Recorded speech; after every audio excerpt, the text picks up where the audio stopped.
ഇന്ന് നമ്മളൊരു special mango റോസ്റ്റാണ് ഉണ്ടാക്കുന്നത്.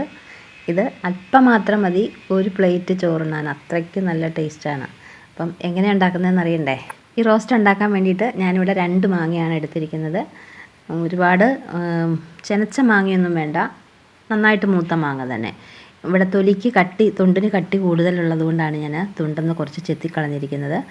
അല്ലാത്ത മാങ്ങയാണെങ്കിൽ തൊണ്ട് ചെത്തണ്ട, തൊണ്ടോട് കൂടി എടുക്കുകയാണ് ഏറ്റവും നല്ലത്. മൂവാണ്ടനൊക്കെ ആണെങ്കിൽ തൊണ്ടോട് കൂടി തന്നെ എടുക്കുകയാണ് ഏറ്റവും നല്ലത്. പിന്നെ ഇത് ചെറുതായിട്ടൊന്ന് കട്ട് ചെയ്തെടുക്കണം. ഇത് കണ്ടോ, ഏകദേശം അവിയലിൻ്റെ നീളത്തിൽ കനം കുറച്ച് വേണം അരിയാൻ വേണ്ടി. ഇതുപോലെ ചെറുതായിട്ട് നീളത്തിൽ വേണം അരിയാൻ വേണ്ടിയിട്ട്. എല്ലാം ഒരേ രീതിയിൽ തന്നെ അരിഞ്ഞെടുക്കുക. ഇനിയിപ്പം 2 സവാളയും കൂടെ ഞാൻ ചേർക്കുന്നുണ്ട്. സവാള ഞാൻ ഈ ഗ്രേറ്ററിലിട്ട് ചെറുതായിട്ട് കനം കുറച്ച് അരിയുകയാണ്. ഈ മാങ്ങയുടെ പോലെ തന്നെ ഒന്ന് നീളത്തിൽ അരിഞ്ഞെടുക്കാം. കനം കുറച്ച് വേണം അരിയാൻ വേണ്ടി. അങ്ങനെ സവാള അരിഞ്ഞു. ഇനി ഒരു 4 പച്ചമുളക്, അതും ഞാൻ 4ആയിട്ടൊന്ന് കീറിയിട്ടു. നല്ല എരിവുള്ള മുളകാണ്, അതുകൊണ്ടാണ്.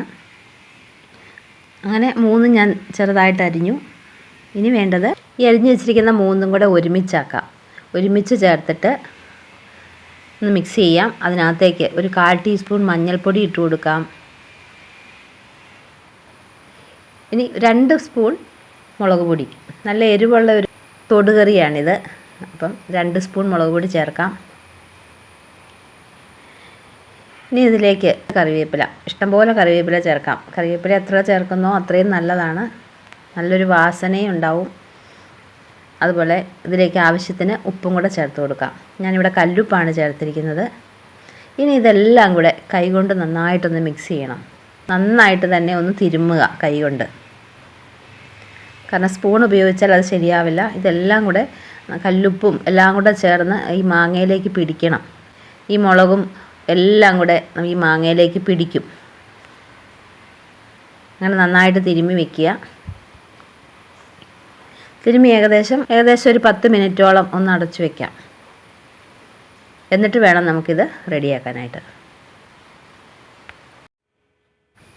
10 മിനിറ്റ് കഴിഞ്ഞ് നമ്മൾ എടുത്ത് വീണ്ടും ഒന്നും കൂടെ ജസ്റ്റ് ഒന്ന് മിക്സ് ആക്കിയ ശേഷം ഒരു പാൻ എടുത്ത് വയ്ക്കുക.